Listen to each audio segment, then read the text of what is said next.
Hi guys, good morning. Ito yung tatlong kadahilanan ng mga tao kung ba't hindi sila sumasali sa networking. Number 1, wala daw silang pera. Number 2, wala silang time para gawin to.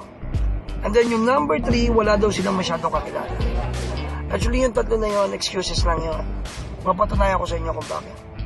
Unang-una, walang pera. Pero sa totoo lang, pag meron silang gustong biling cellphone, nagagawa ng paraan. Pag meron nagkaroon ng sakit sa pamilya, nagagawa ng paraan. Pag kailangan mag-abroad, dahil magtatrabaho pang placement fee, nagagawa ng paraan. Ang point lang simple, hindi talaga issue yung pera. Ang pinaka-issue lang, ayaw mo lang kasi gawan talaga ng paraan. And the number 2, laging kadahilanan, wala silang oras. Pero sa totoo lang, sa trabaho, masakit na part, 8 hours binibigay mo na yun. At higit pa, kasi babiyahe ka pa, uuwi, papunta, ilang oras din yun. At the same time, may time pa minsan mag-inom. Gumimik kasama ang barkada. Tama? So ang point, hindi rin issue yung walang oras. Dahil ayaw mo lang talaga bigyan ng oras. And then number 3, wala daw kakilala.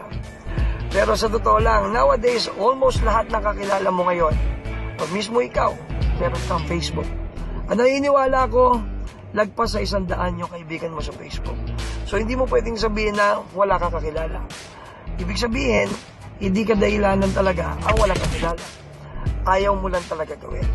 Pero magandang part, nire-respect namin kung ano yung decision nyo.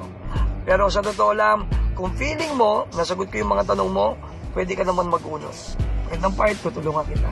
So with that, maraming salamat po. I'm Quarry King po.